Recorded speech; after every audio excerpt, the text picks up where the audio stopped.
নমস্কার, কলকাতা টিভির পর্দায় আপনাদের স্বাগত। সঙ্গে রয়েছি আমি ঈশিতা। যে খবরের দিকে এই মুহূর্তে নজর রাখবো, উলুবেড়িয়া পুরসভা, সেখানে একটি প্রশাসনিক বৈঠক হয়েছিল এবং সেটা ঘিরে কিন্তু এখন রাজ্য রাজনীতি সরগরম। না কি হয়েছিল সেখানে? পুর ও নগরোন্নয়ন মন্ত্রী উমেশ রায় তার প্রশাসনিক বৈঠকে দেখা দিয়েছিল নাসিরউদ্দিন মল্লিক ওরফে বাবু সোনাকে, এবং সেটা নিয়েই কিন্তু বিজেপির অন্দরে এখন চরম ক্ষোভ। কারণ স্থানীয় বিজেপি নেতা সোমনাথ সাধুকা তিনি অভিযোগ করছেন যে সেই বৈঠকে যিনি উপস্থিত ছিলেন বাবু সোনা, সে কিন্তু একজন ঠিকাদার এবং তার বিরুদ্ধে কিন্তু বিভিন্ন দুর্নীতির অভিযোগ রয়েছে এবং বিভিন্ন প্রকল্পে অনিয়মের অভিযোগও রয়েছে।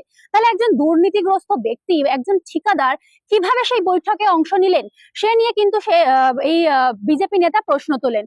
এই সমস্ত কিছুর পর তিনি আরো অভিযোগ করেন যে এই সমস্ত বিষয় পুর ও নগরোন্নয়ন মন্ত্রীর সাথে যখন তিনি কথা বলতে চান তখন তাকে বের করে দেওয়া হয়, এই অভিযোগও কিন্তু তিনি তুলছেন।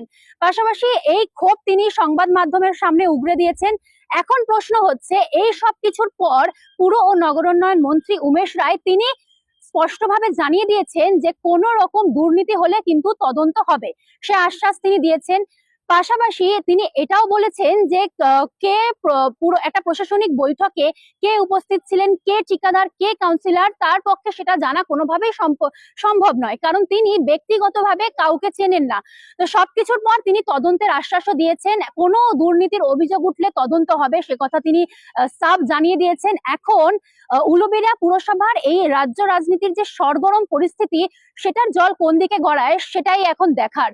আর এই ধরনের আরো খবরের আপডেট পেতে নজর রাখুন কলকাতা টিভির পর্দায় রাত দিন 7